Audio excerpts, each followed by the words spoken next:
जय हिंद दोस्तों, आप सभी का हमारे YouTube चैनल पर स्वागत है।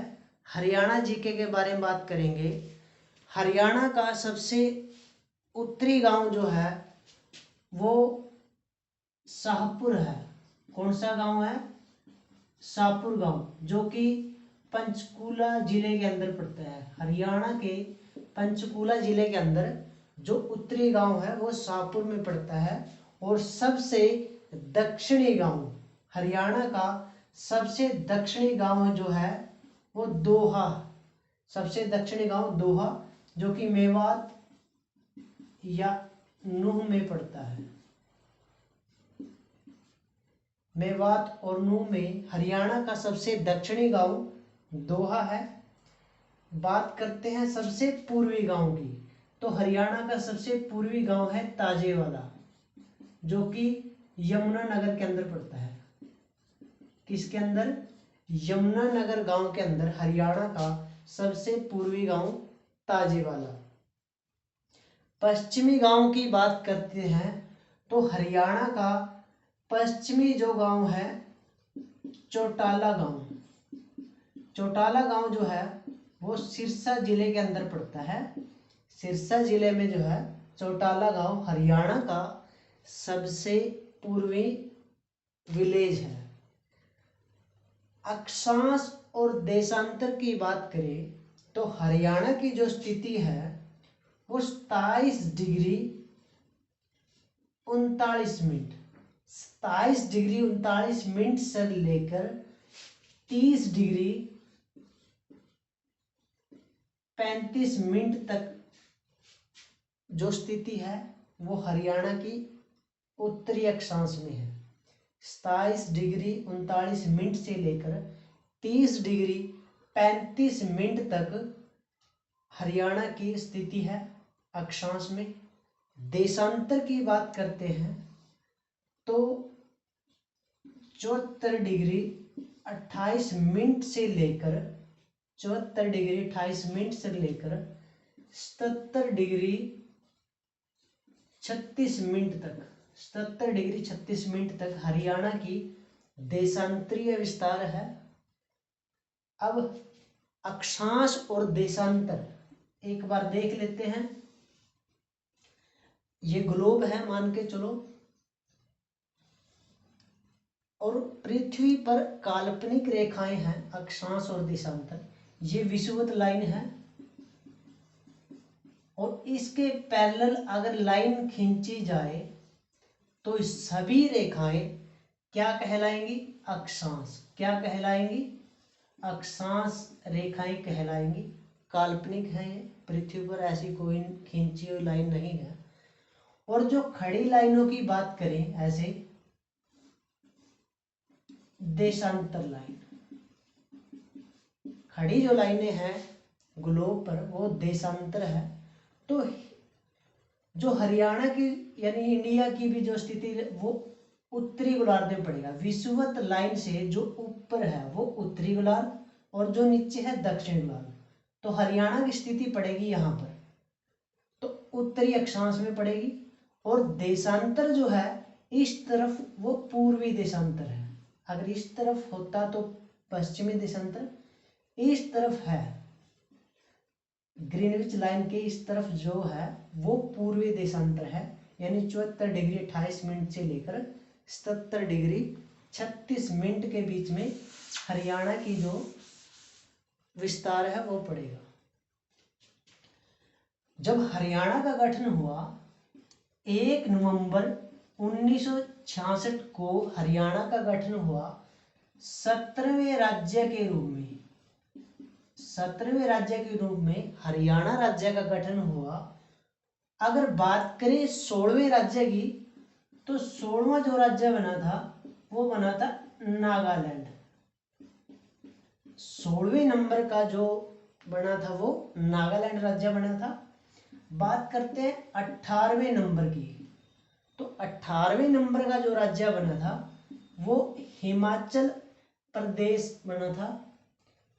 हरियाणा का जो क्षेत्र बांटा है डॉक्टर जसवीर ने वो 8 पार्टों में डिवाइड किया है। और सबसे ज्यादा विस्तार जो है वो समतल मैदान का है। किसका है? समतल मैदान का जो क्षेत्रफल है यानी टोटल का वो पड़ेगा 93.76%। 93.76% जो है वो हरियाणा का समतल भाग है, यानी कि समतल क्षेत्र हरियाणा का ज्यादा है। और टोटल क्षेत्रफल की बात करें तो हरियाणा का जो क्षेत्रफल है वो 44,212 वर्ग किलोमीटर। कितना है? 44,212 वर्ग किलोमीटर है, जो कि पूरे इंडिया का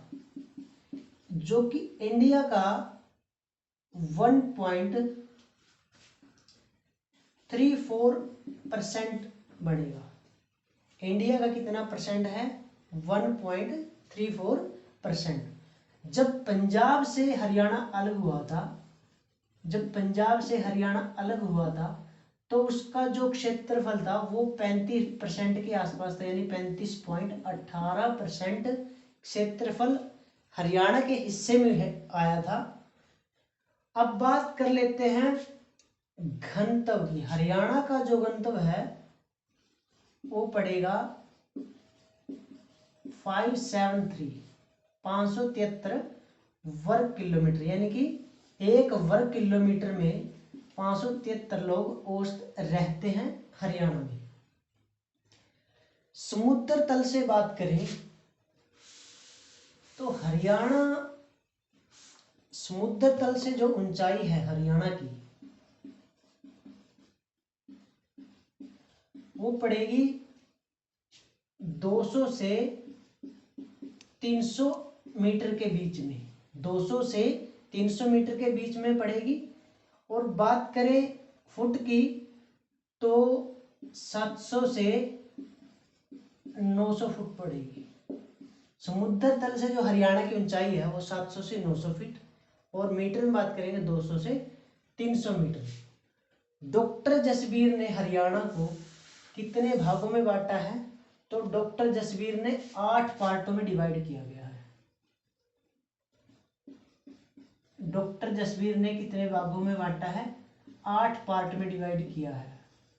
और अगर वैसे बात करें सामान्य की तो कितने पार्ट में है हरियाणा का भौगोलिक क्षेत्र? तो 5 पार्टों में डिवाइड किया गया है।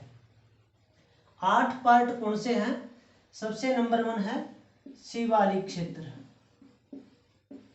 जो शिवालिक का विस्तार पड़ेगा पंचकुला, यमुनानगर और अंबाला के अंदर। इस तरफ पंचकुला, अंबाला और यमुनानगर के अंदर शिवालिक है। तो इसमें मोरनी की पहाड़ियां पड़ेंगी, और मोरनी की पहाड़ी पर जो हरियाणा का उत्तरी सबसे बिंदु है वो करो चोटी है। कौन सी है? करो चोटी, जिसकी ऊंचाई 1514 मीटर है। कितनी है? 1514 मीटर करो चोटी पड़ेगी। दूसरी बात करते हैं गिरिपादिया। गिरिपादिया क्षेत्रफल है। 3rd नंबर का है बाढ़ के मैदान। कौन से हैं? बाढ़ के मैदान। इसमें मुख्यतः यमुना नदी, गग्गर नदी और मारकंडा नदी पड़ेगी। गग्गर नदी, यमुना नदी और मारकंडा नदी। मारकंडा वाले क्षेत्रफल को क्या कहेंगे? बेट। क्या कहेंगे? बेट। और गग्गर वाले क्षेत्रफल क्या कहेंगे? कंगी, सॉरी नेल। 4th नंबर की बात करेंगे तो जो है वो जलोढ़ मैदान है। कौन सा है? जलोढ़ क्षेत्र या जलोढ़ का मैदान 4th नंबर का। 5th नंबर की बात करेंगे तो जो है अनकाई दलदल, जो कि सिरसा जिले में पड़ती है। अनकाई दलदल इस तरफ पड़ेगी। उसके बाद है बाड़ों के मैदान, जो टिब्बा बन जाए ना रेत का, तो उसका है ये भिवानी की तरफ पड़ेगा। और जो 7वां है तारंगित क्षेत्र, तारंगित क्षेत्रफल पड़ेगा। और 8वां है अरावली क्षेत्र, अरावली क्षेत्र। थैंक यू दोस्तों, thank you for watching this video.